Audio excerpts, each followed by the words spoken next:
আজকে ক্লাস 8-এর তাপের যে অংশটুকু বাকি আছে সেটুকু বোঝানো হবে। মাঝখানে ঝড়ের পরে নেটওয়ার্কের প্রবলেমের জন্য বাদ গেছে, একটা বড় গ্যাপ গেছে। তো শুরু করা যাক।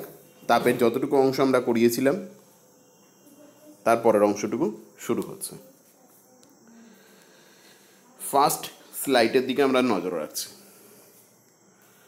তো বলছে এখান থেকে আমরা যেটা শুরু করবো, প্রত্যেক ছাত্রকে একটাই বিষয় বলার, সেটা হচ্ছে যখন পড়াটা শুনবে এটা ডাউনলোড করে নিয়ে শুনবে ইউটিউব থেকে, তাদের নেট অনেক কম খরচা হবে, আর শোনার সময় বইটা কাছে রাখবে। তো ঘনীভবন থেকে কনডেনসেশন বা ঘনীভবন থেকে আমরা পড়া শুরু করছি। এটা ঠিক বাষ্পীভবনের বিপরীত প্রক্রিয়া। বাষ্পীভবন প্রক্রিয়া কি হয়? তরল পদার্থের বিভিন্ন অংশ থেকে বাষ্পায়ন অথবা স্ফুটনের মাধ্যমে তরল বাষ্পে পরিণত হয়, অর্থাৎ গ্যাসীয় পদার্থে পরিণত হয়। এই ঘটনাটাকে বাষ্পীভবন বলে। এর জন্য যে লিনতাপ লাগে তাকে বাষ্পীভবনের লিনতাপ বলে। ঠিক এর বিপরীত প্রক্রিয়াটার নাম হচ্ছে ঘনীভবন বা কনডেনসেশন। তো এই ঘনীভবন বা কনডেনসেশন যেটা হচ্ছে সেটা তাহলে কী করবে? লিনতাপ ত্যাগ করবে। তো এখানে ত্যাগ করবে মানে কী করে করবে? উত্তপ্ত ওই যে জলীয় বাষ্প হোক, যে কোনো গ্যাসীয় পদার্থ হোক, বিশেষ করে বাষ্পের কথাই এখানে আমাদের আলোচনা করা হচ্ছে, তারা যদি কোনোভাবে কোনো শীতল বস্তুর সংস্পর্শে এসে লিনতাপ বর্জন করে, তাহলে সেটা কিসে পরিণত হয়ে যাবে? তরলে পরিণত হয়ে যাবে। এই ঘটনাটার নামই হলো ঘনীভবন। তো মূল উদ্দেশ্যটা আমার হচ্ছে বইয়ের টেক্সট থেকে পড়ে প্রতিটা বিষয় ভালো করে বুঝবে, আমার বোঝানোটা মূল কাজ, সেটা দেখো। তাহলে আমরা কি দেখতে পাচ্ছি? ঘনীভবন বা কনডেনসেশন মানে কি হলো? বাষ্প থেকে তরলে পরিণত হওয়ার ঘটনাকে বলে। এই কনডেনসেশন হয় বলেই এখান থেকে মেঘ পাওয়া যায়, শিশির পাওয়া যায়, কুয়াশা পাওয়া যায়। এই সব কিছুই কিন্তু কি এই ঘনীভবনের ফল হিসেবে দেখা হয়।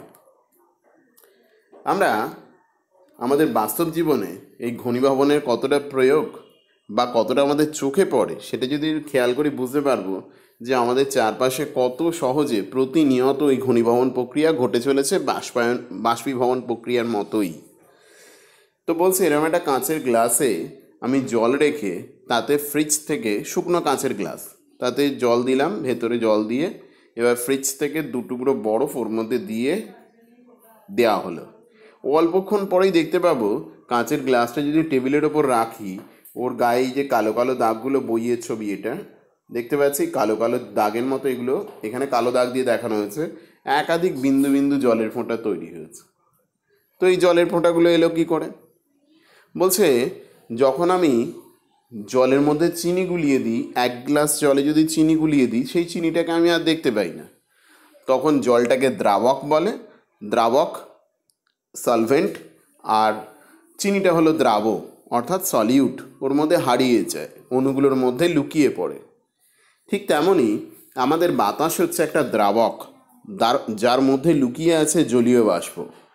স্বাভাবিক অবস্থায় জলীয় বাষ্প আমাদের নজরে পড়ছে না, ঠিক জলে গুলে যাওয়া চিনির মতোই।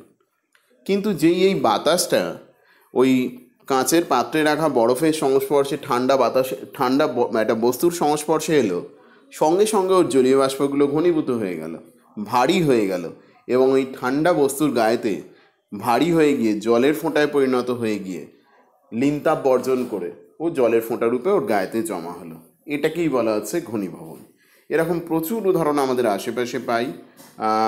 শীতকালে জানলার কাছে থেকে শুরু করে এরকম প্রচুর উদাহরণ রয়েছে যেগুলো কিনা ঠান্ডা বস্তুর সংস্পর্শে বাতাস আসার ফলে এই ঘটনাটা ঘটে। বেশিরভাগ ক্ষেত্রে বাস্তব জীবনের প্রচুর বহুল ব্যবহার বা উদাহরণ দেখতে পাবো।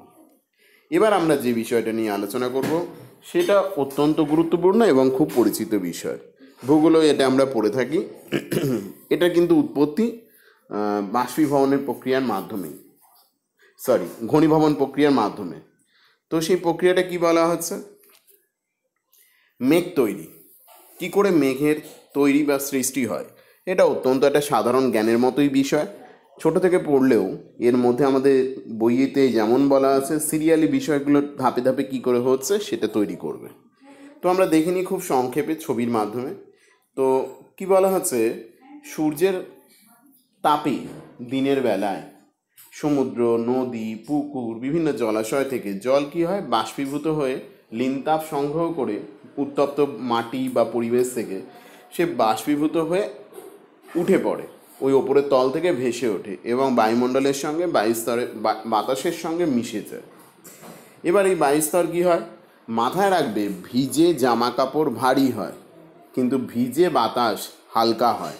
এর কারণ একবার অঙ্ক দিয়ে ব্যাখ্যা আমরা 9-10 উঠলে পাবো। তো এখন এইটুকুই জেনে রেখো সুবিধের জন্য, আর্দ্র বাতাস হালকা হয় যে বাতাসের মধ্যে জলীয় বাষ্প থাকে। তো এই ভিজে বাতাস, একে ভিজে বাতাসও বলতে পারি, এটা হালকা হয় কার তুলনায়, যার মধ্যে জলীয় বাষ্প খুব কম থাকে সেরকম শুষ্ক বাতাসের তুলনায় এটা হালকা হয়।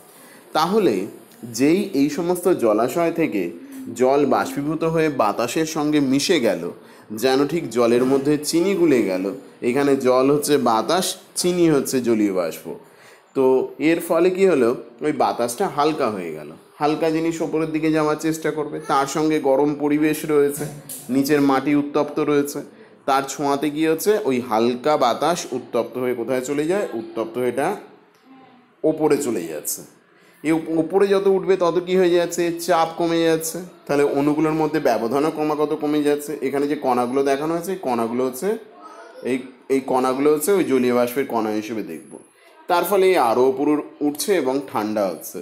ঠান্ডা হয়ে কি হচ্ছে, এই জলীয় বাষ্পের কণাগুলো হয়ে যাচ্ছে ঘনীভূত হয়ে যাচ্ছে, এবং ঘনীভূত হয়ে গিয়ে এরা কী করছে, কোনো ধূলিকণা বা কোনো কঠিন পদার্থের কণাকে কেন্দ্র করে তার চারপাশে জমা হচ্ছে। তো আমি যদি ধরি যে এটা হচ্ছে কোনো ধূলিকণা, তাহলে তার গায়ে জমা হচ্ছে কি ওই জলীয় বাষ্পের কণাগুলো, তাকে কেন্দ্র করে, মানে ঠিক ওই ধূলিকণাটা নিউক্লিয়াসের মতো কাজ করছে, এর চারপাশে জমা হয়ে যাচ্ছে, এইভাবে ভেসে বেড়াচ্ছে, এবং এইদেরই পুঞ্জীভূত রূপটাকে বলা হচ্ছে কি মেঘ। আর এই যে ধূলিকণা, যাকে কেন্দ্র করে ওই কিছু জলীয় বাষ্পের কণা একত্রিত হলো বা ঘনীভূত হলো, এই জলীয় বাষ্পের কণা, এই ধূলিকণাটাকেই কী বলা হচ্ছে, নিউক্লিয়াস। নিউক্লিয়াস মানে কি, যেমন কোষের ক্ষেত্রে আমরা নিউক্লিয়াস পেয়েছি, এখানেও নিউক্লিয়াস বলা হচ্ছে, অর্থাৎ যে কেন্দ্রে রয়েছে, যে মাঝখানে রয়েছে, যেমন সৌরজগতের একেবারে মাঝখানে সূর্য রয়েছে। তো এটাকে বলা হচ্ছে ঘনীভবনের নিউক্লিয়াস হিসেবে চিহ্নিত করা হবে এই সমস্ত ধূলিকণা বা কঠিন পদার্থের কণাগুলোকে। তো আমরা যদি এটাকে এইভাবে দেখি, কতগুলো তথ্যের আকারে সাজানো যেতে পারে, তখন কিভাবে দেখাতে পারবো মেঘ তৈরি হয় কি করে, সেটাকে আমরা কতগুলো তথ্যের আকারে সাজাচ্ছি, 1 2 3 4, পরপর এগুলো পড়ে দেখবে যে এগুলো মেঘ তৈরি হচ্ছে কি করে, সেটাকে আমরা খুব সংক্ষিপ্ত রূপে যদি তুলে ধরি। এর পরের স্লাইডে একই কথাগুলো লেখা আছে, সেখান থেকেও দেখতে পারো। এবং এখানে নতুন যে শব্দটা আমরা পাবো, যেটা বলে এলাম, কনডেনসেশন নিউক্লিয়াস বা নিউক্লিয়াই, নিউক্লিয়াসের প্লোরাল ফর্মকে বলা হচ্ছে নিউক্লিয়াই বলা হচ্ছে। তো এখানে কি কি বলা আছে, কি করে জলীয় বাষ্পের কণাগুলো ঘিরে ঘনীভূত হচ্ছে, ওই কঠিন পদার্থের কণাকে ঘিরে ঘনীভূত হচ্ছে, পুঞ্জীভূত হচ্ছে, এবং তার ফলে মেঘ তৈরি হচ্ছে। তো যেভাবে ইচ্ছা এটাকে সাজিয়ে পরপর কতগুলো তথ্য এবং ছবির মাধ্যমে সবটাই দেখবে। পরীক্ষা লেখার সময় তোমাকে যখন প্রশ্ন উত্তর লিখবে, তখন ছবি থেকে এই তথ্যের আকারটাই দরকার পড়বে বেশি, ছবিতে এইভাবে সবসময় আঁকা সম্ভব না, আঁকতে দেওয়া হয় না। তাহলে আমরা এখনো পর্যন্ত কি দেখতে পেলাম, ঘনীভবন মানেটা কি, জলীয় বাষ্পের ঘনীভবনের ফলে মেঘ কী করে তৈরি হয় সেটুকু দেখতে পেয়েছি। এবার আমরা একটু অন্য বিষয়ের দিকে যাব। ঘনীভবনের ফলে কি শুধুমাত্র মেঘ তৈরি হয়? আমরা আস্তে আস্তে দেখতে পাবো আমাদের চারপাশে বছরের বিভিন্ন সময় যে শিশির, কুয়াশা, ধোঁয়াশা এইগুলো দেখতে পাই, এগুলোও কিন্তু এই ঘনীভবনের ফল। তো কী করে এগুলো তৈরি হয় আমরা আস্তে আস্তে দেখব। তো এখানে আমি দুটো পাত্র এঁকেছি, দুটো গ্লাস আঁকা আছে, দুটো গ্লাসের মধ্যে জল রাখা আছে। তো এখানে দুটো গ্লাসেই সমান আয়তনের জল রাখা আছে, ছবিতে ত্রুটি যাই থাকে না কেন, মোটামুটি এটা সমান বলেই ধরে নেবে। এবার বলছে প্রতিটা গ্লাস সর্বোচ্চ কত আয়তনের নুনকে নিজের মধ্যে গোলাতে পারে, 100 গ্রাম পরিমাণ নুনকে নিজের মধ্যে গুলিয়ে নিতে পারে। কোন উষ্ণতায়? উষ্ণতাটা বলা হচ্ছে কত, উষ্ণতাটা বলে দেওয়া হচ্ছে ঘরের তাপমাত্রা। মোটামুটি ঘরের তাপমাত্রা আমরা কত ধরে নিয়ে বলছি, 30 ডিগ্রি সেন্টিগ্রেড ঘরের তাপমাত্রা ধরে নেওয়া হচ্ছে। তাহলে কি পেলাম, 1 নাম্বার গ্লাস 2 নাম্বার গ্লাসে একই আয়তনের জল আছে এবং তাদের মধ্যে সর্বোচ্চ কত নুনকে গোলানো যেতে পারে 30 ডিগ্রি সেন্টিগ্রেড তাপমাত্রা, 100 গ্রাম।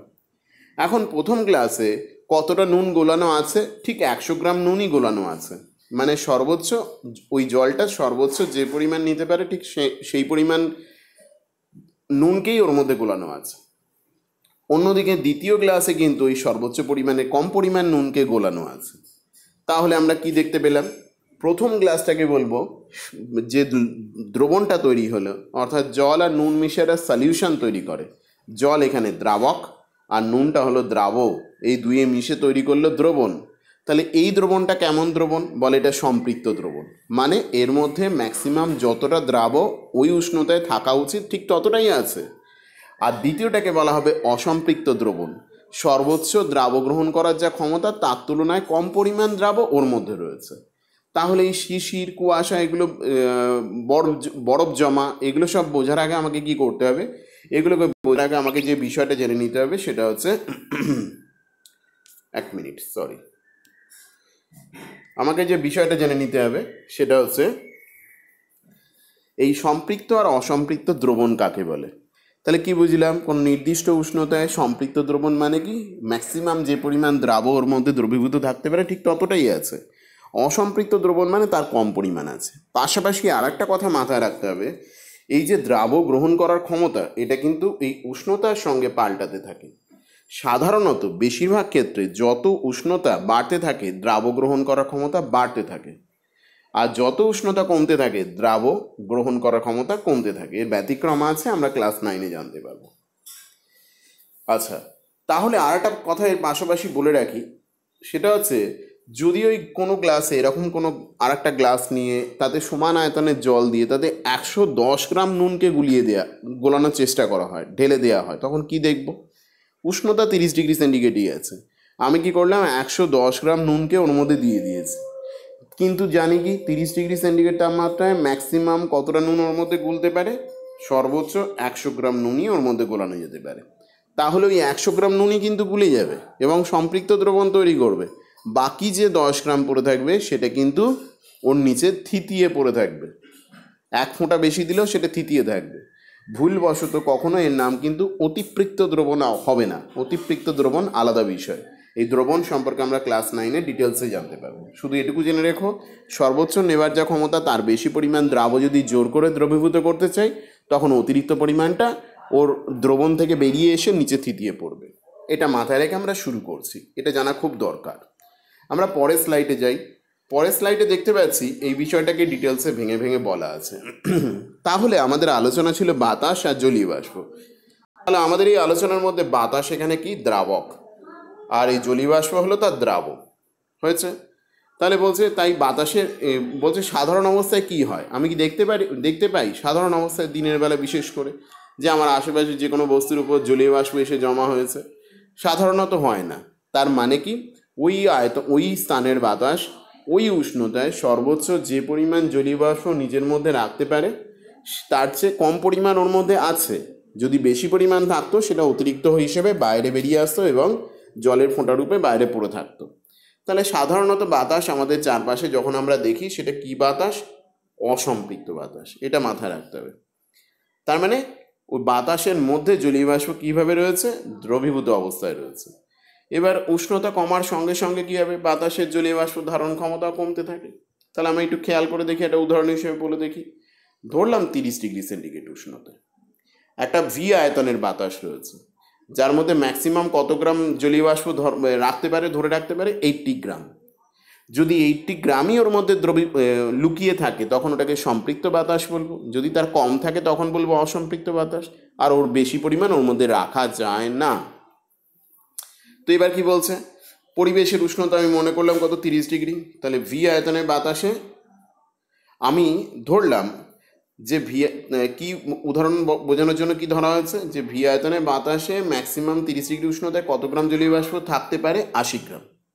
কিন্তু আমরা যে বাতাসটা নিয়ে কথা বলছি সেই ভি আয়তনের বাতাসে 30 ডিগ্রি সেন্টিগ্রেড উষ্ণতায় কত গ্রাম জলীয় বাষ্প আছে বর্তমানে? 50 গ্রাম।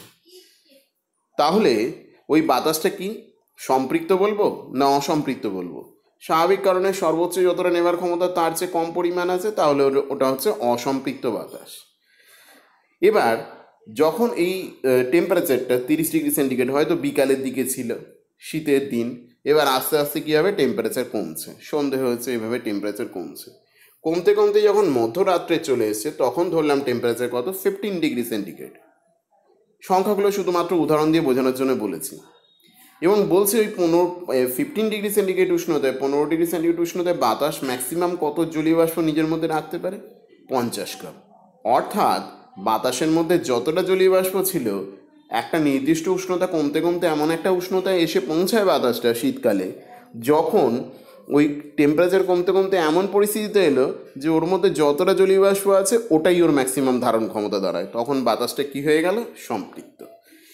এরপরেও যদি এই যে টেম্পারেচার, এরপরেও যদি টেম্পারেচার কমতে থাকে তখন কী হবে, ও দ্রাবণ নেবার ক্ষমতা কত হয়ে গেল, আরও কমে গেছে। ধরলাম রাত্রের পরে আরও যত ভোরের দিকে যাচ্ছে দ্রাব গ্রহণ করার ক্ষমতা কত হয়েছে, 45 গ্রাম। কিন্তু ওর মধ্যে দ্রবীভূত ছিল কত, 50 গ্রাম। তাহলে এক্সট্রা যে 5 গ্রাম, সেই 5 গ্রাম কী হবে, সেই 5 গ্রাম এখন ওই বাতাস থেকে বেরিয়ে এসে নয় মাটির কাছাকাছি কোনো কুপরিবাহী বস্তুর ওপর, কুপরিবাহী বস্তু বা ব্যাড কন্ডাক্টর কি আমরা পরে জানছি, তার উপরে জমা হবে ঘাস, বিভিন্ন কঠিন বস্তু এদের উপর জমা হবে শিশির রূপে, বা কুয়াশা তৈরি করতে পারে। এই জিনিসগুলো, ঘটনাগুলো ঘটতে পারে। তার মানে অতিরিক্তটা আর বাতাস নিজের মধ্যে রাখতে পারবে না, বাইরে ছেড়ে দেবে এবং সেটা থিতিয়ে পড়বে। থিতিয়ে যখন পড়বে তখন কী হিসেবে থিতিয়ে পড়বে, ঘনীভূত হয়ে জলের ফোঁটা রূপে থিতিয়ে পড়বে। এই যে যদি মাটির খুব কাছাকাছি কোনো বস্তুর ওপর এই জিনিসগুলো, গাছের পাতা, ঘাসের ওপর এগুলো যে যদি জমে, তখন এটাকে শিশির বলে। তাহলে ঠিক কোন টেম্পারেচারের পর থেকে শিশিরটা পড়তে শুরু করবে, 15 ডিগ্রি সেন্টিগ্রেড। কারণ 15 ডিগ্রি সেন্টিগ্রেডের সর্বোচ্চ নেবার ক্ষমতা কত, যা ওর মধ্যে আছে, 50 গ্রাম। তাহলে এরপরে যেই টেম্পারেচার কমবে, ওর নেবার ক্ষমতার থেকে ওর মধ্যে আছে বেশি পরিমাণ, অতিরিক্তটা বাইরে গাছের পাতা, ঘাসের উপর জমতে থাকবে। এই যে টেম্পারেচার, যে টেম্পারেচারে শিশিরটা প্রথম পড়তে শুরু করলো, অর্থাৎ 15 ডিগ্রি সেন্টিগ্রেড, আমার উদাহরণ অনুযায়ী সেইটাকে বলে ডিউ পয়েন্ট বা শিশিরাঙ্ক বলে। যেমন গলনাঙ্ক পড়েছি, যেমন স্ফুটনাঙ্ক পড়েছি, তেমন বলে এটাকে ডিউ পয়েন্ট বলে। মেল্টিং পয়েন্ট, বয়েলিং পয়েন্টের মতো এটাকে বলে ডিউ পয়েন্ট। আর এই ঘটনাটার নাম বলে কি, শিশির। তাহলে শিশির বিষয়টা আমরা জানতে পারলাম। তো এরম ছবিতে দেখতে পাচ্ছে, খুব পরিচিত বিষয়, আমরা জানি কি করে ঘটে, কোথায় ঘটে, কখন হয়, এই বিষয়গুলো এখানে বলা আছে। একবার চোখ বোলাবে, ছবিগুলো ইন্টারনেট থেকে সংগ্রহ করা। আর এভাবে শিশির জমা হয়েছে। মাথায় রাখবে, এই শিশির কিন্তু একমাত্র জমা হতে পারে কোথায়, মাটির খুব কাছাকাছি এবং তাপের কুপরিবাহী। কেন কুপরিবাহী, কারণগুলো বলছি, পরে বলছি, এগুলো ধাপে ধাপে বলছি। তাহলে এটা কি, এটাকে কি শিশির বলবো, বলে না, এটাকে তো আমরা শিশির বলি না, এটাকে বলা হয় কি, কুয়াশা। তো এই যে ফগ বা কুয়াশা বলা হচ্ছে, এটাই বা তৈরি হলো কি করে, বলছে এই যে ঘনীভূত হতে হতে পরিবেশের সঙ্গে টেম্পারেচার, পরিবেশের সঙ্গে ঠান্ডা হতে হতে ভূপৃষ্ঠের কাছাকাছি বাতাস, ভূপৃষ্ঠের কাছাকাছি বাতাসের জলীয় বাষ্পগুলো কী হয়ে যায়, ঘনীভূত হয়ে যায়। এবং ঘনীভূত হয়ে গিয়ে কী করে, বাতাসের যে কঠিন উপাদানগুলো রয়েছে তার কণাগুলোকে বেশ করে 2-3টে জমায়েত হয়ে ভাসতে থাকে এবং একটা অস্বচ্ছ মাধ্যম তৈরি করে। এটাই হচ্ছে কুয়াশা। এটা কিন্তু মাটির ওপর ওই ঘনীভূত হয়ে একবারে জলের ফোঁটা রূপে নেমে আসে না। এটা তুলনামূলকভাবে ছোট সাইজের হয়, যে কারণে বাতাসের মধ্যে ভেসে থাকতে পারে। কিন্তু হ্যাঁ, এটা ভেসে থাকবে কোথায়, মাটির কাছাকাছি বাতাসের মধ্যে ভেসে থাকবে। যত দিনের সূর্যের টেম্পারেচার বাড়বে, এরা আবার বাষ্পীভূত হয়ে যাবে টেম্পারেচার গেইন করে, লিনতাপ সংগ্রহ করে, এবং এই যে কুয়াশা বলা হচ্ছে বা ফগ বলা হচ্ছে সেটা আবার হারিয়ে যাবে। তাহলে আমরা দুটো বিষয় জানতে পারলাম। ঘনীভবনের ফলে তৈরি হলো, যেটা দেখতে পেলাম বাতাসের মধ্যে যেটা তৈরি হচ্ছে, এক তো মেঘ আগে চলে গেছে, তারপরে আমরা শিশির পেলাম এবং পরে কুয়াশা পেলাম। তো এবার একটা অন্য বিষয় আমরা দেখব। শিল্পাঞ্চলে দেখতে পাওয়া যায় এই পরিমাণটা অনেক বেশি হয়। সেখানে দুটো ঘটনা ঘটে। সেখানে এই যে বাতাসের কঠিন উপাদান অনেক বেশি থাকে দূষণের কারণে, বিভিন্ন কলকারখানার ধোঁয়া থেকে যা যা বেরোয়, সালফারের কণা থেকে শুরু করে বিভিন্ন কিছু প্রচুর বেশি পরিমাণে থাকে। সেখানে কি ঘটে, সেখানে এই যে কুয়াশা বলা আছে আর ধোঁয়া দুইয়ে মিলে কি তৈরি করে, এরকম অস্বচ্ছ বড় বড় উন্নত যে কোনো দেশে বা শিল্পাঞ্চলে এই ঘটনা নিয়মিত ঘটে থাকে, শীতের দিনে তো বেশি করে ঘটে থাকে। এটার নাম কি, এটার নাম হচ্ছে ধোঁয়াশা বলে। ধোঁয়া আর কুয়াশা দুইয়ে মিলে হয় ধোঁয়াশা। তো এটা আমরা লিস্টে পরে পাবো, দেখতে থাকো, আসছি। তাহলে যে কথাটা বলা হচ্ছিল দেখো, তাহলে কুয়াশা শিশির জানলাম, শিশিরের পরে জানলাম কুয়াশা কাকে বলে, আর শিল্পাঞ্চলে তৈরি হয় ধোঁয়াশা। স্মোক হচ্ছে ধোঁয়া, ফগ হচ্ছে কুয়াশা, দুয়ে মিলে তৈরি করলো স্মোক তৈরি করলো। এবার শিশির পড়ে কোন শর্তে ভালো পড়ে, এই বিষয়টা আমাদের একটু ভালো করে খেয়াল করে রাখতে হবে। শিশির পড়ার শর্তগুলো কী কী? বলছে শিশির পড়তে গেলে কি দরকার? আর্দ্র বাতাস দরকার, যার মধ্যে প্রচুর পরিমাণে জলীয় বাষ্প আছে। কারণ ওই জলীয় বাষ্পটাই বাতাস সম্পৃক্ত হয়ে গেলে ঘনীভূত হয়ে বাতাস থেকে পৃথক হয়ে গিয়ে মাটির ওপর পড়ে। দুই কি দরকার? ভূপৃষ্ঠের কাছাকাছি বিভিন্ন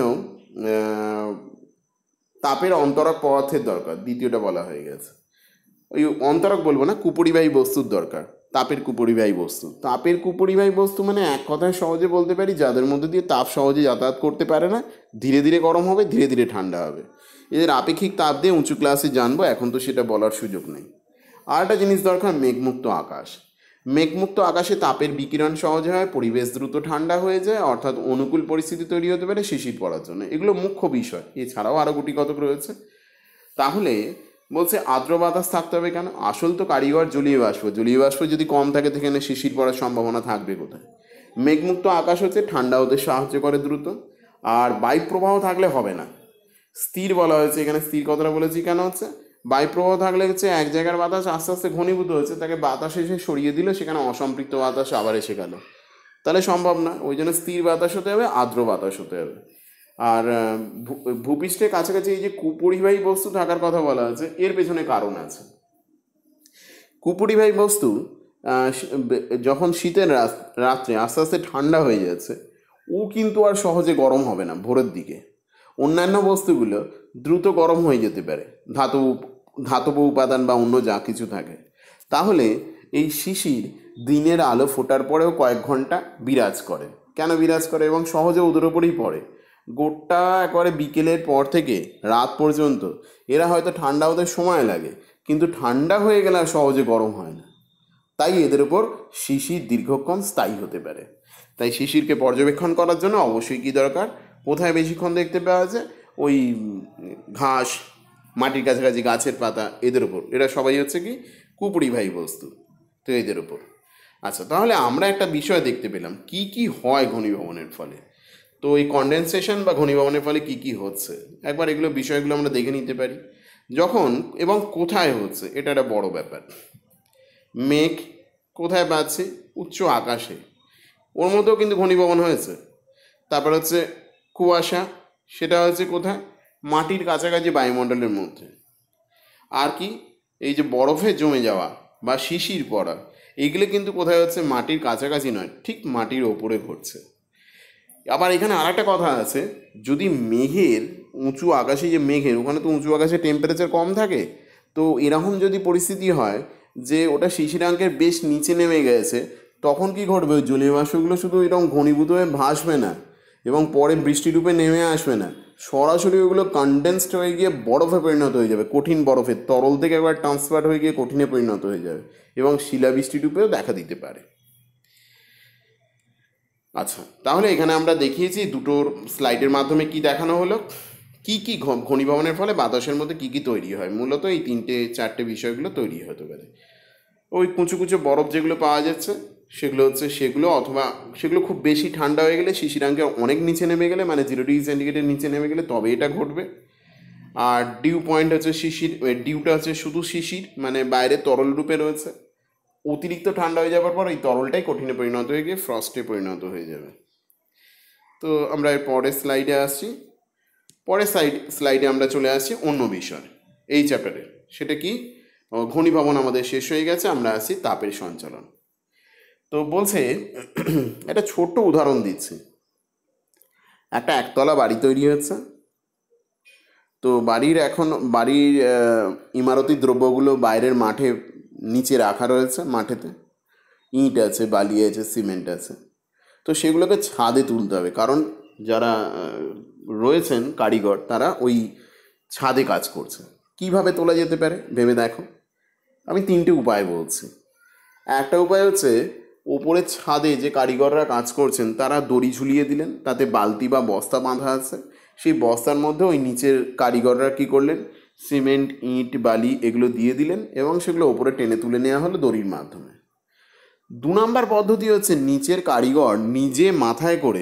কারিগরেরা নিজেরা মাথায় করে ইট, বালি, সিমেন্ট নয় বাঁশের মই দিয়ে অথবা ওই তৈরি হওয়া সিঁড়ি দিয়ে ওপরে দিয়ে এলেন। 3 নাম্বার পদ্ধতি হচ্ছে, এখনও এটা দেখতে পাবে গ্রামের দিকে বা তোমাদের যাদের আছে তোমরা জানো, যখন টালির চাল ছাওয়া হয় অদ্ভুত একটা দক্ষতায় নিচে যিনি থাকেন তিনি টালিগুলো ছুঁড়ে দেন, ওপরে যিনি আছেন তিনি লুফে নেন। ইটের ক্ষেত্রেও এরকম হয়, একতলা বাড়ির ক্ষেত্রে সম্ভব।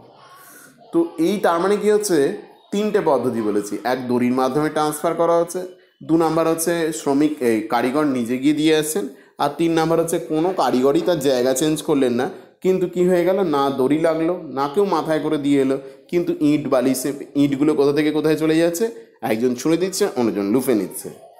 এই 3টে ঘটনার সঙ্গে এক জায়গা থেকে যে আরেক জায়গায় তাপ যায় সেটাকে আমরা তুলনা করতে পারি। তাপ এক স্থান থেকে অন্য স্থানে মোটে যেতে পারে কটা উপায়ে যেতে পারে, বলছে মোটে 3টে উপায়ে যেতে পারে। 1 কন্ডাকশন, 2 কনভেকশন, আর 3 নাম্বার হচ্ছে রেডিয়েশন। তো 3টে উপায়কে বাংলায় আমরা কি বলছি, পরিবহন, পরিচলন আর বিকিরণ। একটু সংক্ষেপে জেনে নেওয়া যাক পরিবহন, পরিচলন, বিকিরণ মানে কি। কঠিন পদার্থের এক প্রান্ত থেকে অন্য প্রান্তের মধ্যে তাপ যেভাবে যায় সেটাকে বলে কি পরিবহন। এখানে কি করে যায়, একটা ভালো থালাতে ভালো ভালো খাবার সাজিয়ে রাখা হয়েছে, 6জন বন্ধু পরপর বসে আছে। প্রথম বন্ধুর কাছে ওই ভালো খাবারগুলো দেওয়া হলো, মিষ্টি হোক যাই হোক। তখন সে যে কটা পারলো নিয়ে পরের জনকে পাস করে দিল, সে নেবার পরে তারপরের জনকে। এইভাবে অণু থেকে অণুতে বা পদার্থের কণা থেকে কণাতে তাপ দণ্ডের মধ্য দিয়ে বা কঠিন পদার্থের মধ্য দিয়ে সঞ্চালিত হয়। অর্থাৎ একজনের তাপ নিজে যতটা দরকার নিল, বাকিটা দিয়ে দিল তার পরের জনকে, পরের অণুকে বা কণাকে দিয়ে দিল। এভাবে হস্তান্তরিত হতে হতে, হাত ঘুরে ঘুরে, হাত ফেরি হতে হতে তাপ কঠিন পদার্থের এক প্রান্ত থেকে অন্য প্রান্তে চলে যায়। এটাকে বলে পরিবহন। এখানে কোনো অণু তার জায়গা পাল্টায় না, শুধু ওরা হাত ধরাধরি করে বসে আছে। আর কি ঘটে, একজন তাপটা নিচ্ছে, পরের জনকে দিয়ে দিচ্ছে বাকিটা। এইভাবে ঘটনাটা ঘটতে থাকে। কিন্তু পরিচলন প্রক্রিয়া কি ঘটে, এটা তরল আর গ্যাস মাধ্যমে ঘটে। এখানে পরিচলন বাদ দিয়ে অন্য কোনো প্রক্রিয়া কিন্তু তাপ সঞ্চালিত হতে পারে না। তো এখানে ওই হচ্ছে দ্বিতীয় প্রক্রিয়া।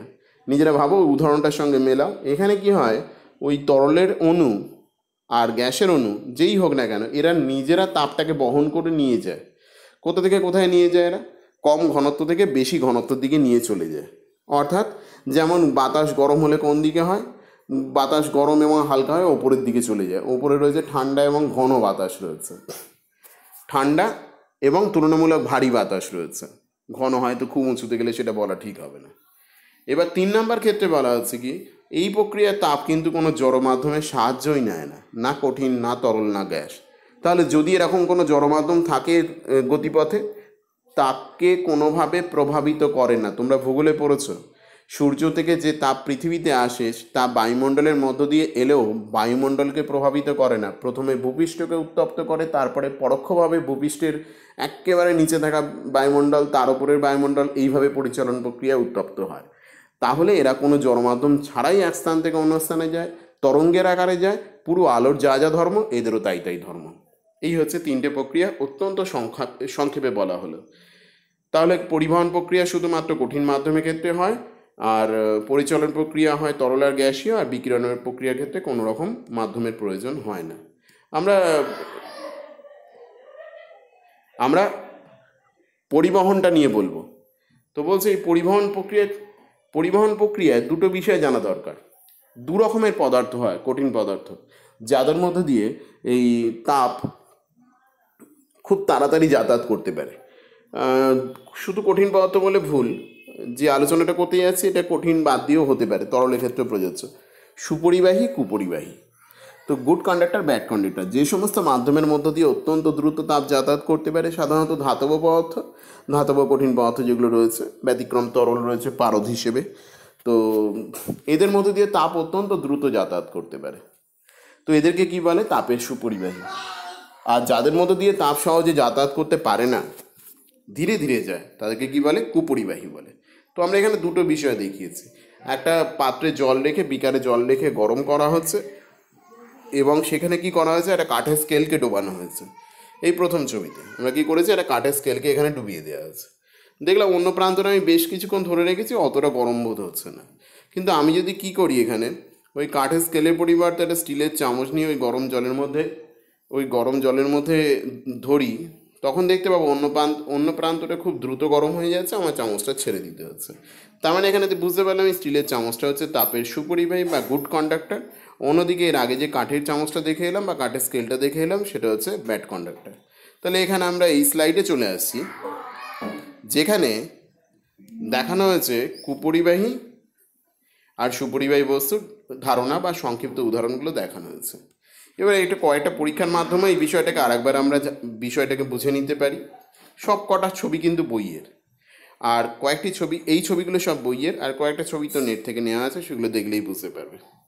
তো বলছে এটা হচ্ছে একটা কুপরিবাহী বস্তু, একে অনেকক্ষণ আগুনের শিখায় ধরা হচ্ছে, এর এই প্রান্ত থেকে এখানে তাপ আসতে কিন্তু সময় লাগছে, তাই অনেকক্ষণ ধরে রাখা যাবে। কিন্তু অন্যদিকে যদি এরকম একটা লোহার সাঁড়াশিকে আমি আগুনের শিখাতে ধরি, তাহলে অল্পক্ষণের মধ্যেই দেখতে পাবো এই জায়গায় আমি গরম বোধ করছি। তার মানে এটা হচ্ছে তাপের সুপরিবাহী বস্তু। বাস্তব জীবনে এরকম হাজারো উদাহরণের মাধ্যমে আমরা বিষয়টাকে অত্যন্ত সহজে অনুধাবন করতে পারি। এখানে একটা মজার ইন্টারেস্টিং একটা পরীক্ষা আছে। আমি কি করলাম, একটা পাতলা কাগজের ঠোঙা নিলাম, তার মধ্যে কিছুটা জল নিয়ে নিলাম। জল নিয়ে যতটাও সহ্য করতে পারবে নিয়ে আমি কি করলাম, একটা তারজালি বসিয়ে গ্যাস বার্নারের ওপর বসিয়ে দেওয়া হলো। দেখলাম অল্পক্ষণ পরে ওই জলটা কিন্তু গরম হচ্ছে, ওই জলটা গরম হচ্ছে এবং ফুটতে শুরু করবে। অবাক করা ব্যাপার, কিন্তু কাগজটা কিন্তু ধরে গেল না, কাগজটা আগুন জ্বলে যায় না। কিন্তু ওই একই জলকে আমি একটু মোটা কাগজের ঠোঙা তৈরি করে তাতেই যদি বসাই, তখন দেখতে পাবো কিন্তু ওই জলটা ফোটার আগেই কাগজটা কিন্তু নষ্ট হয়ে যাচ্ছে, পুড়ে যাচ্ছে। এর পেছনে কারণ কি যদি আমরা ভেবে দেখি, এই সব উত্তরের পেছনে দুটো কথা লুকিয়ে আছে, গুড কন্ডাক্টর, ব্যাড কন্ডাক্টর। এরপরে এরকম প্রচুর প্রশ্ন আছে এই অংশের মধ্যে, বইতেও দেখবে লেখা আছে পরপর। এই কিন্তু সব কিছু উত্তর যুক্তি দিয়ে বলতে হবে, কিসের ভিত্তিতে, গুড কন্ডাক্টর আর ব্যাড কন্ডাক্টরের ভিত্তিতে বলতে হবে। তা বলছি দেখো, বলছে পাতলা কাগজ, তো থিকনেস যেহেতু কম, তাহলে ওর একদিক থেকে অন্যদিকে তাপ যেতে খুব বেশি সময় লাগে না। আর এই যে কাগজ, এটা যে জ্বলবে যে টেম্পারেচারে, তাকে জ্বলনাঙ্ক বলে। সেই জ্বলনাঙ্কে পৌঁছানোর আগেই জলের কাছে তাপ পৌঁছে যায় এবং জল গরম হতে থাকে। এবং এর যে কাগজের যে জ্বলনাঙ্ক, সেটা কিন্তু ওই জলের স্ফুটনাঙ্কের থেকে বেশি। কিন্তু যেই কাগজটাকে মোটা করে দিলাম, তখন কিন্তু খুব সহজে তাপ এই কাগজকে ভেদ করে আর জলে পৌঁছতে পারছে না, ওর মধ্যে দীর্ঘক্ষণ রয়ে যাচ্ছে এবং তার ফলে ও জ্বলনাঙ্কে পৌঁছে যাচ্ছে, মোটা কাগজ জ্বলে গেল, জল গরম হলো না। এখানে ওই তখন একটু আগে বলছিলাম না, শুধু কঠিনের ক্ষেত্রে কুপরিবাহী সুপরিবাহী বললে একটু অসুবিধে আছে, যদি এর ব্যাখ্যা অন্য 9-10-এ উঠলে ব্যাপারটাকে পরিষ্কার করা যাবে। এর জল নেওয়া আছে একটা টেস্ট টিউবের মধ্যে, এটা একটা সহজ পরীক্ষা, বইয়ের পরীক্ষা। টেস্ট টিউবের মধ্যে নিয়ে তির্যকভাবে এটাকে ক্ল্যাম্পের সাহায্যে ধরে আমি এটাকে গরম করছি। জলের সব জায়গাটাকে গরম করা হচ্ছে না, শুধুমাত্র এই ওপরের অংশটাকে গরম করছি। আর এর ভেতরে কি ফেলে দেওয়া হয়েছে, তামার তারজালি দিয়ে জড়িয়ে রাখা একটা বরফের কুঁচোকে ওর মধ্যে ফেলে দেওয়া হয়েছে। দেখলাম এই ওপরের অংশটা গরম করতে করতে সেখান থেকে বাষ্প বেরাতে শুরু করে দিয়েছে, ওপরের অংশের জলটা ফুটতে শুরু করে দিয়েছে। সমগ্র জলকে কিন্তু সমভাবে উত্তপ্ত করিনি, কিন্তু নিচের বরফ আদৌ বা সেভাবে গলা শুরু হয় না তখনও। তো এখান থেকে আমি কি বলতে পারি, তার মানে এই যে জলের এই অংশে তাপ দেওয়া হচ্ছে, সেই তাপ অত্যন্ত দ্রুত কোথায় পৌঁছতে পারে রে, নিচের বরফের কাছাকাছি। যদি পৌঁছতো তাহলে কি হতো, যদি পৌঁছতো তাহলে বরফ গলতে শুরু করে দিত। আর যদি পৌঁছতো, অল্প যে পরিমাণ পৌঁছেছে, লোহার বা তামার তারজালি দিয়ে ঘিরে রাখার কারণে, ঘিরে রাখার কারণটা কি, ঘিরে রাখার কারণ হচ্ছে যেটা ওর মধ্যে ডুবে যায়, ডোবানোর জন্য একটা ভারী কিছু দিয়ে তো ডোবাতে হবে। আর তামার তারজালিটা অদ্ভুত কাজ করবে, সে না ধাতব তারজালি, তো লোহার তারজালির ক্ষেত্রে প্রযোজ্য, ও তাপটাকে কিন্তু চারদিকে সমানভাবে ছড়িয়ে দেবে, কোনো একদিকের বরফ শুধু পাবে না, তাতেও কিছুটা ধীর গতিতে গলাটা শুরু হবে। তার মানে বুঝতে পারলাম তাপ এই জলের মধ্য দিয়ে তাপ দ্রুত যাতায়াত করতে পারে না। পাশাপাশি এটাও জেনে রেখো, জল কিন্তু একবার গরম হতে সময় লাগে, গরম হয়ে গেলে কিন্তু ঠান্ডা করতেও সময় লাগে। এই কারণে হট ব্যাগ থেকে শুরু করে গাড়ির রেডিয়েটার থেকে শুরু করে ঠান্ডা করার জন্য খুব আদর্শ একটা উত্তম বস্তু হচ্ছে এই জল, উত্তম পদার্থ হচ্ছে জল, বস্তু নয়, দুঃখিত। তো এই জলকে আমরা বলতে পারি। আচ্ছা, এবার হচ্ছে কয়েকটা প্রশ্নের উত্তরের খোঁজ, যেগুলো আমাদের বইতে এগুলো বলছে শীতকালে আমি একটা পাতলা জামা সুতির পরেছি, তাতে আমার ঠান্ডা লাগতে পারে।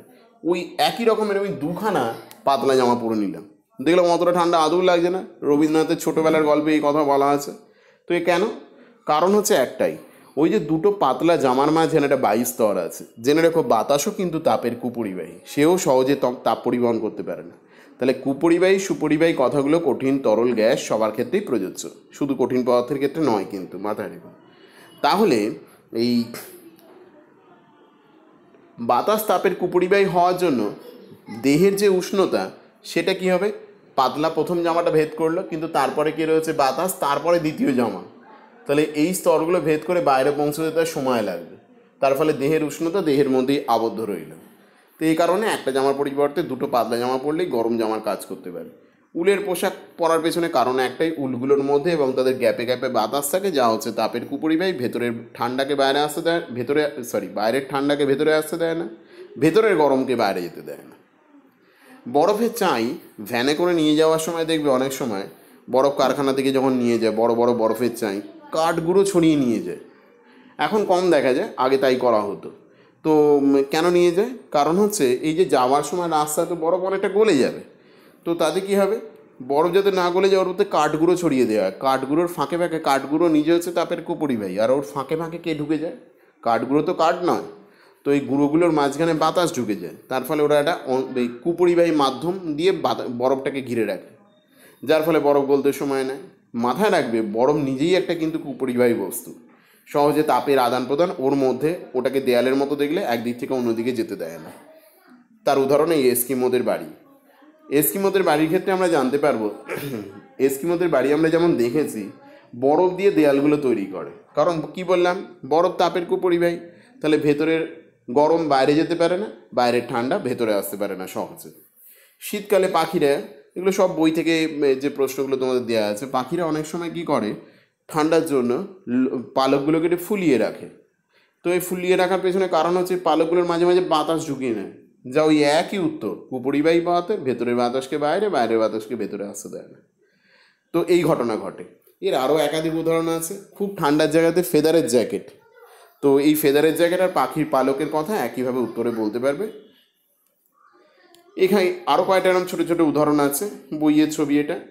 গরমের জায়গায় কিভাবে তোমার খড়ের চাল দিয়ে কেন তোমার ঘর তৈরি করা হয়, বা তোমার টিনের চাল দিয়ে করলে খুব গরম হয় কেন, শীতের জায়গায় কেমন করা হয়, এগুলোর ছবি দেওয়া আছে এখানে।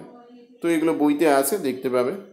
আর একটা জিনিস এখানে বইতে বলেছে, প্রশ্নের আকারে দেখতে পারো, হাতিরা শীতকালে কি করে, এমনি খেলা চলে অনেক সময় করে, কিন্তু বইতে এখানে বলেছে শীতকালে স্পেসিফিকভাবে এটাই উল্লেখ করার কথা বলা আছে।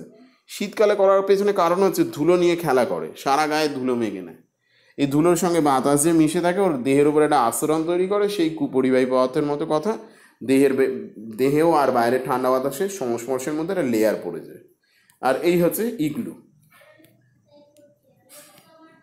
এর বরফের দেওয়াল দিয়ে তৈরি, ভেতরে সব বরফের মধ্যে থাকলেও যাদের বরফের অভিজ্ঞতা আছে তারা জানো বরফের চাঁইয়ের উপর প্লাস্টিক পেতে থাকা যেতে পারে।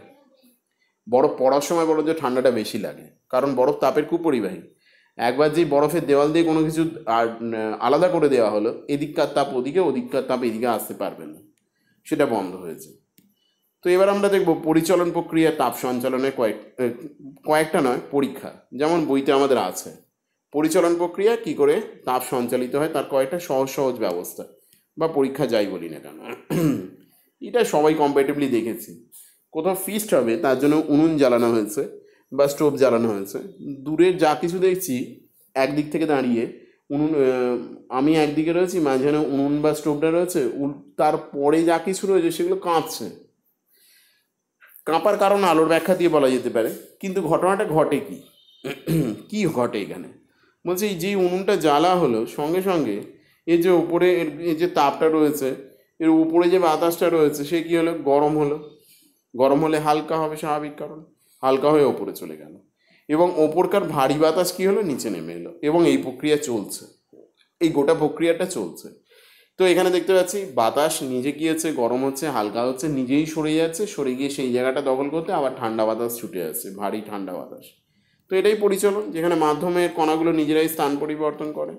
একটা এখানে তরল দিয়ে দেখানো হয়েছে, আমি বলবো এরকম একটা বিকারে বা কোনো কিছুর মধ্যে পাত্রে জল নিয়ে তাতে কয়েক ফোঁটা রঙিন প্লাস্টিকের টুকরো বা ছোটো ছোটো করে কেটে যে কোনো কিছু রঙিন কোনো কিছু টুকরো শোলার টুকরো ভাসিয়ে দেওয়া হলো।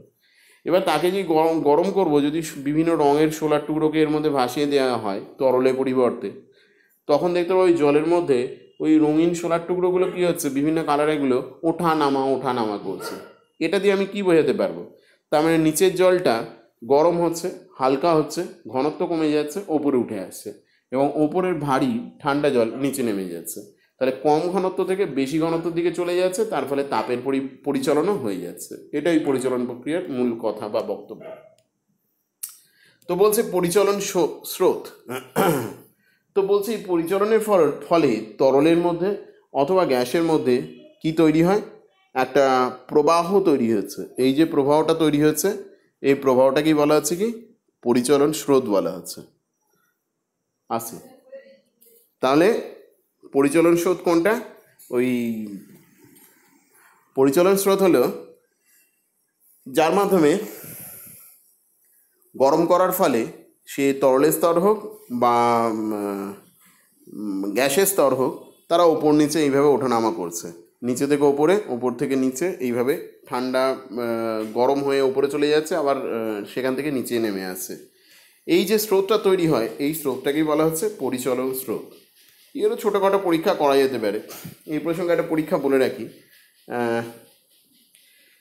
সেটা হচ্ছে এখানে একটা পাত্রের মধ্যে তরল নেওয়া হয়েছে, তার মধ্যে মোমবাতিকে জ্বালিয়ে রাখা হয়েছে আগে থেকে আটকে রেখে, তারপরে একটা চিমনির কাঁচ দিয়ে ঢেকে দেওয়া হয়েছে।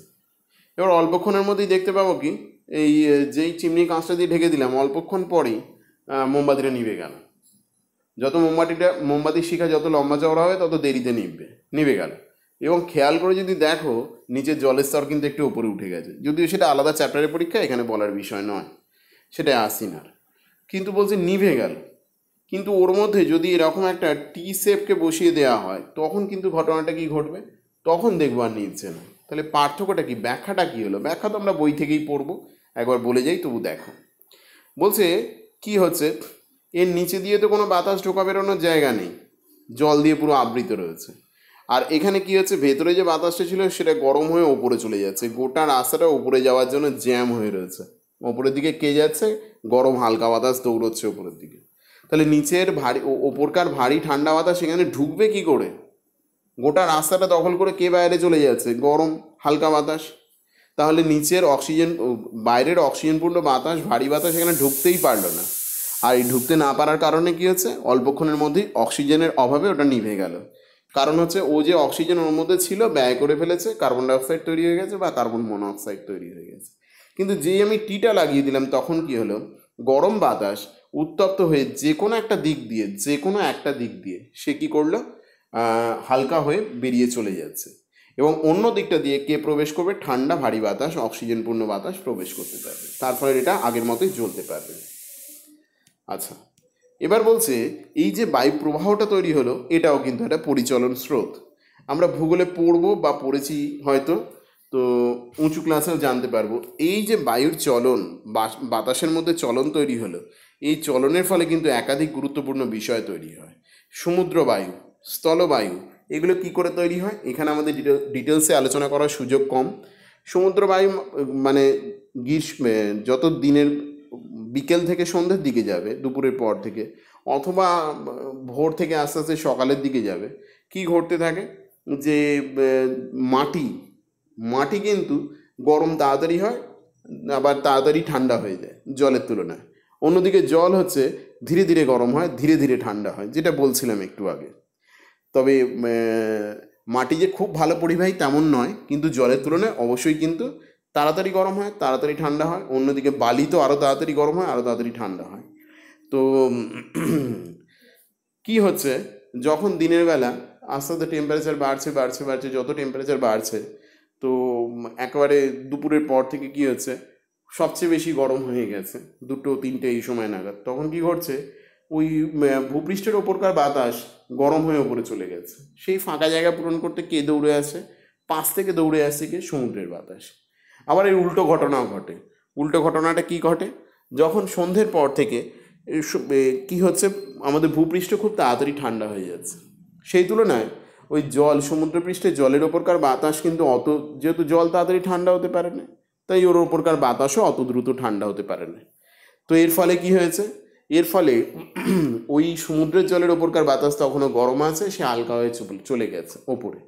তখন কিন্তু আবার স্থলভাগ থেকে বাতাস সমুদ্রের দিকে যাচ্ছে। এগুলো নিয়ে ডিটেলসে তোমরা পাবে, খুব সংক্ষেপে আলোচনা করলাম। যে বিষয়টা এখানে আর একটা গুরুত্বপূর্ণ বাতাসের চলন নিয়ে বলার ক্ষেত্রে, সেটা হলো ঘরের ভেন্টিলেটর। তো আমাদের ফ্ল্যাটগুলোতে বাদ দিয়ে এখন অনেক ফ্ল্যাটেই এটা বাদ দিয়ে দেওয়া হচ্ছে, যেটা স্বাস্থ্যের পক্ষে খুব ক্ষতিকারক। দেখবে ভেন্টিলেটর রাখা থাকে ছাদের ঠিক নিচে, ফাঁকা জায়গা রাখা থাকে ভেন্টিলেটর। তো আর দরজার নিচেগুলো পুরো জাম করা থাকে না, দরজার নিচে কয়েক মিলিমিটার হলেও ফাঁকা রাখা থাকে। তো কেন এটা ঘটনার কারণ কি, ভালো করে জেনে রেখো প্রত্যেকে। বলছে ভেন্টিলেটর মানে হচ্ছে প্রতিনিয়ত আমরা কি করছি, শ্বাস প্রশ্বাস ত্যাগ করার ফলে কার্বন ডাইঅক্সাইডের পরিমাণ বেরিয়ে যাচ্ছে। শ্বাস প্রশ্বাস প্রক্রিয়ার কারণে ক্রমাগত আমরা কার্বন ডাইঅক্সাইড পূর্ণ বাতাস ত্যাগ করছি, তার ফলে কী হচ্ছে, বাতাসের টেম্পারেচার ক্রমাগত বেড়ে যাচ্ছে গরম নিঃশ্বাস প্রশ্বাসের সংস্পর্শে এসে। এর ফলে কী হচ্ছে, বাতাস গরম হয়ে যাচ্ছে, হালকা হয়ে যাচ্ছে, দূষিত হয়ে যাচ্ছে। সেই দূষিত হালকা বাতাস কী হবে, ভেন্টিলেটর দিয়ে বাইরে চলে যাবে। কোনো জায়গাতে ওইভাবে বায়ুশূন্য থাকতে পারে না, যদি সুযোগ থাকে তখন কী হবে, ঠান্ডা ভারী বাতাস ওই এর নিচে দিয়ে, জানলা দরজা খোলা থাকলে অথবা তার নিচে দিয়ে কী হবে, ঘরে প্রবেশ করবে। তার ফলে আমাদের শ্বাস প্রক্রিয়া সম্পূর্ণ থাকবে এবং স্বাস্থ্যকর থাকবে। যদি এই গরম বাতাস বেরোতে না পারে, তার চাপের কারণে ভেতরে বাইরের ঠান্ডা বাতাস কিন্তু ওই নিচে দিয়ে ঢুকতেও পারবে না, কখনো সম্ভব না। এরকম একাধিকবার প্রচুর বিপদ ঘটেছে। বিভিন্ন বৈজ্ঞানিক গবেষণার ক্ষেত্রে কাজ করতে গিয়েও দুর্ঘটনা ঘটেছে। বরফের জায়গার মধ্যে, টেন্টের মধ্যে সব বন্ধ করে দিয়ে সেখানে মোমবাতি জ্বালিয়ে বা কোনো হ্যারিকেন জ্বালিয়ে ঘুমিয়ে পড়েছে। তো দেখা যাচ্ছে যখন সকাল হচ্ছে তখন সবাই মারা গেছে, নিঃশব্দে মারা গেছে। সারাক্ষণে যে কার্বন মনোক্সাইড আর কার্বন ডাইঅক্সাইড উৎপন্ন হয়েছে, তার ফলে সেটা ঘরের বাতাসের মধ্যে ভর্তি হয়েছে, কিন্তু তার পরিবর্তে কোনো ভেন্টিলেশন সিস্টেম না থাকার কারণে সেটা পরিষ্কার বাতাস ভেতরে ঢুকতে পারেনি, শ্বাস প্রক্রিয়া সাহায্যকারী বাতাস। তো ওই কারণে এমনি একাধিক দুর্ঘটনাও ঘটেছে। কয়েক বছর আগেও কাগজে আমরা দেখেছি যে কোনো ফ্ল্যাটে কী হয়েছে, ফ্ল্যাটের নিচে যারা নিরাপত্তারক্ষী থাকেন তারা গিয়ে যে জেনারেটর বন্ধ ঘরের মধ্যে রেখে চালিয়ে সেখানে শুয়ে পড়েছেন, সকালে 2-3জনই মারা গেছেন। আচ্ছা, এবার আমরা শেষ অংশের দিকে চলে এসেছি, বিকিরণ পরীক্ষা। বিকিরণে কি বলা হচ্ছে, বিকিরণে কয়েকটা বিষয় নিয়ে একটু দেখে নিই কী বলা হচ্ছে। বিকিরণ কিন্তু কোনো মাধ্যমের প্রয়োজন হয় না। এটা কি মুখে বললেই হবে, বিকিরণের মাধ্যমের প্রয়োজন হয় না? এখানে একটা মোমবাতির শিখা জ্বলছে, তাহলে এর সংস্পর্শে থাকা বাতাস কী হচ্ছে, গরম হয়ে কোথায় চলে যাচ্ছে, ওপরে চলে যাচ্ছে। এবার একটা থার্মোমিটারের কুণ্ডলীকে আমি কি করেছি, ওই মোমবাতির শিখার অল্প কিছুটা নিচে ধরেছি। দেখলাম যে কিন্তু ওটা গরম দেখাচ্ছে, মানে ওর টেম্পারেচার ক্রমশ কুণ্ডলী শো করছে যে ওইখানে বাতাসটাও গরম, ওখানে পরিবেশটাও গরম। তো কি করে হলো এটা, সম্ভবটা কি করে হলো? শিখার টেম্পারেচার তাপটা নিয়ে কারা বেরিয়ে চলে যাচ্ছে, হালকা বাতাস ওপরে চলে যাচ্ছে। তো নিচে এলো কি করে, হালকা বাতাস তো নিচে আসতে পারে না। আর এখানে বলছে কি, এমনও নয় যে বাতাস খুব তাপের সুপরিবাহী, বাতাসের মধ্য দিয়ে বাতাসকে নড়াচড়া না করে কোনোভাবেই সম্ভব না এখানে চলে আসা তাপে। তাহলে না পরিচলন প্রক্রিয়া, না পরিবহন প্রক্রিয়া, কোনোভাবেই তাপ এখানে এসে পৌঁছানোর কথা নয়।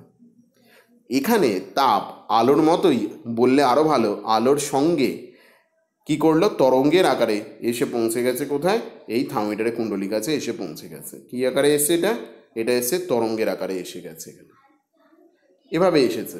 তুমি যখন সূর্যের আলোতে গিয়ে দাঁড়াবে, হাতটা যদি লম্বা করে বাড়িয়ে দাও, তোমার হাতে কোনটা আগে এসে পড়ে, সূর্যের তাপ না সূর্যের আলো? হয়তো আমরা অনেকে উত্তর দেবো সূর্যের আলো, আদৌ না, দুটো একসাথে এসে পড়ে। এবার তাপটা অনুভব করতে চামড়ার মধ্য দিয়ে একটু সময় লাগে, আর আলোটাকে আমি সরাসরি চোখের মাধ্যমেই বুঝে নিতে পারছি। তো এই সময়টা লাগে বলে আমরা ভাবি হয়তো বোধহয় তাপটা পরে এসছে। এই যে তাপ বিকিরণ প্রক্রিয়ায় তরঙ্গের আকারে আসে, কিন্তু আলোর সমান বেগে বাতাসের মধ্য দিয়ে বা শূন্য মাধ্যমের মধ্য দিয়ে যেতে পারে। তার মানে বুঝতে পারলাম যে এখানে পরিচলন প্রক্রিয়া হয়নি, এখানে যে প্রক্রিয়াটা হচ্ছে সেটা হচ্ছে তৃতীয় প্রক্রিয়া, যার মাধ্যমে তাপের সঞ্চালন হয়েছে। এরকম আর একটা উদাহরণ, এগুলো সবই বইয়ের উদাহরণ। তো বলছে এইখানেও কি হচ্ছে, কাঠকে জ্বালানো হয়েছে, তার ফলে এই গরম বাতাস ওপরে চলে যাওয়ার কথা, তার পাশে যে আমরা হাত দিয়ে গরম পাই কেন, এটাও বিকিরণ প্রক্রিয়ার জন্য, অন্য কোনো প্রক্রিয়া সম্ভব নয়, ভেবে দেখতে পারো। তো আমরা খুব দ্রুত সংক্ষেপে এই যে 3টে প্রক্রিয়া বললাম, এদেরকে যদি তুলনামূলকভাবে আলোচনা করি, কি দেখতে পাবো? পরিবহন প্রক্রিয়া কেবলমাত্র কঠিন মাধ্যমে ঘটে। তরল আর গ্যাসীয় মাধ্যমে ঘটে পরিচলন প্রক্রিয়া। বিকিরণ প্রক্রিয়া ঘটে কোন মাধ্যমে? কোনো মাধ্যম লাগে না, থাকলেও তাকে প্রভাবিত করে না। আর মাধ্যমের কণাগুলোর স্থানান্তরণ ঘটে না পরিবহন প্রক্রিয়া, পরিচলন প্রক্রিয়ায় ঘটে। আর এখানে বিকিরণে কোনো কথাই উঠছে না, অপ্রাসঙ্গিক এটা, কারণ কোনো জড়মাধ্যমকে ব্যবহার করে না।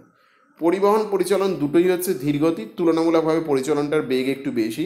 আর বিকিরণ প্রক্রিয়া হচ্ছে এদের তুলনায় অনেক দ্রুত সম্পন্ন হয়।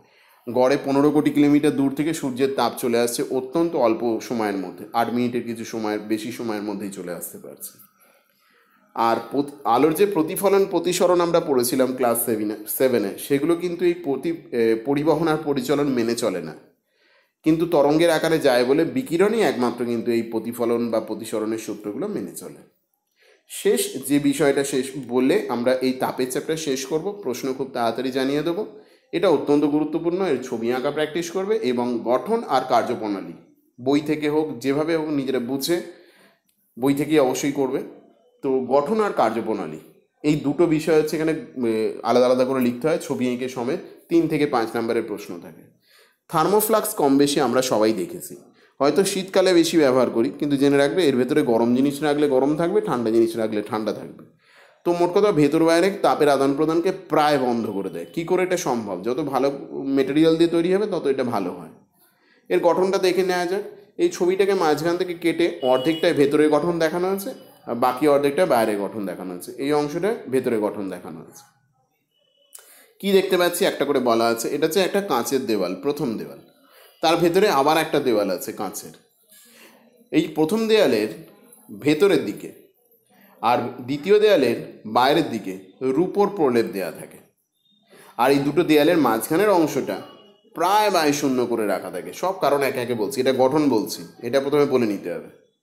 এবার বলছে এই যে কাঁচের দুটো পাত্র দিয়ে তৈরি করা দেওয়ালটা, এই যে কাঁচের পাত্রটা দ্বিস্তরীয় কাঁচের পাত্রটা, এটাকে মুখটা কি দিয়ে বন্ধ করা থাকে? একটা কর্কের ছিপি বা এরকম কিছু দিয়ে বন্ধ করা থাকে। এ পুরো ব্যবস্থাটাকে বসানো থাকে একটা প্লাস্টিক বা এই টাইপের কোনো কুপরিবাহী পদার্থ বা পাত্রের মধ্যে এটাকে বসানো থাকে। ধাতব পাত্রের মধ্যেও রাখা থাকতে পারে, তাতে অসুবিধে কিছু নেই। থার্মোস্টিল বলে একটা উপাদান রয়েছে, সেটাও বেশ কার্যকরী। তো কি বলা হচ্ছে, একে আমি কি করলাম, একটা বাইরের একে কি করা হয়েছে, একটা বাইরের একটা খোলের মধ্যে বসিয়ে দেওয়া হয়েছে। এই যে বাইরের পাত্র, এই যে কাঁচের দেওয়াল, এদের মাঝখানে কিন্তু কি রাখা আছে? কুপরিবাহী পদার্থ দিয়ে ভরাট করা আছে পুরো জায়গাটা। আর এই কাঁচের পাত্রটাকে একটা স্প্রিংয়ের ওপরে বসানো থাকে, যাতে কোনোভাবে আঘাত লাগলেও ওই কাঁচের পাত্রের ওপর আঘাতের কারণে ওটা ভেঙে না পড়ে সহজে, তবে হাত থেকে পড়ে গেলে ভেঙেই যাবে। আর ওপরেটা একেবারে কভার দেওয়া আছে। তো ধাতব ঢাকনাও দেওয়া থাকতে পারে, এরকম ব্যাপার না সবসময় ধাতব ঢাকনাই থাকবে। যদি এখানে ধাতব ঢাকনার ছবি দিয়েছে, এটা প্লাস্টিকেরও হতে পারে বা এই টাইপের কোনো উপাদানের হতে পারে, আবার এখন থার্মোস্টিলের যে উপাদান আছে তা দিয়েও তৈরি করা হতে পারে। তো আমরা দেখে নিই এর কার্যকারিতা কীভাবে কাজ করে। এর ভেতরে আমি ধরলাম কোনো ঠান্ডা বস্তু রেখেছি, গরম কোনো বস্তু রেখেছি, যেটা আমরা বেশি করে কাজ করি। কোনো গরম বস্তুকে গরম জলকে রাখা হয়েছে। তাহলে এর তাপ কী হবে? এই যে দুটো দেওয়াল আছে, এই দুটো দেওয়ালের মাঝের অংশটা কি? বায়ুশূন্য। তাহলে কী হবে? এখানে পরিচালন প্রক্রিয়া তাপটা যাতায়াত করতে পারবে না, প্রায় বায়ুশূন্য, মানে কোনো মাধ্যম নেই, ভেতর বাইরে তাপে যাতায়াত করা সম্ভব না। আবার এই বাইরের যে পাত্রটা রয়েছে আর কাঁচের পাত্রে এখানে কুপরিবাহী বস্তু দেওয়া আছে, সেটাও কি করবে? পরিবহন প্রক্রিয়া তাপের যাতায়াতকে বন্ধ করে দেবে। তাহলে দুদিক থেকে পরিবহন প্রক্রিয়া তাপের যাতায়াত বন্ধ করা রইল। আর এইখানে বাতাস থাকার কারণে মাঝের অংশটা খুব কম বাতাস বা বায়ুশূন্য থাকার কারণে পরিচালন প্রক্রিয়াও ঘটানো সম্ভব নয়। পরিচালন হোক পরিবহন হোক দুটোই বন্ধ করা হলো। অন্যদিকে যদি বিকিরণ প্রক্রিয়া তাপ বেরিয়ে আসতে চায়, গরম বস্তু থাকলে ভেতর থেকে বাইরের দিকে আসবে, যেই আসতে চাইবে চকচকে যে কোনো জিনিস থেকে, বস্তু থেকে বিকীর্ণ তাপ ওই প্রতিফলনের যেহেতু নিয়ম মানে প্রতিফলিত হয়ে ফিরে যায়, তাহলে কি হবে? ওই কখনোই এই ভেতরের তাপ বাইরে বা বাইরের তাপ ভেতরে বেরিয়ে আসা বা চলে যাওয়া সম্ভব নয়। কারণ কি দেওয়া আছে এখানে? প্রতিফলনের প্রক্রিয়া সে আবার পূর্বের অবস্থানে ফেরত যাবে, কারণ রূপোর প্রলেপ দেওয়া আছে, এটা চকচকে। এই প্রসঙ্গে বলে রাখি, আমরা যে জুতোয় পালিশ করে গ্রীষ্মকালে বেশি করে বেরোনো হয়, এর কারণ কিন্তু এই বিকীর্ণ তাপকে প্রতিহত করার জন্য। তো এইভাবে এখানে কি করা যেতে পারে? বিকিরণ প্রক্রিয়াকেও প্রতিহত করা যেতে পারে। এভাবে আমরা পরিচালন, পরিবহন, বিকিরণ প্রক্রিয়া, তাপের সঞ্চালনকে বন্ধ করে দীর্ঘক্ষণ এর মধ্যে কোনো বস্তুকে উত্তপ্ত রাখতে পারি, তরল পদার্থ যে কোনো কিছুকে, আর ঠান্ডা বস্তুকে ঠান্ডা রাখতে পারি। এর প্রশ্ন দিয়ে দেওয়া হবে, চ্যাপ্টার এখানে শেষ করা হলো।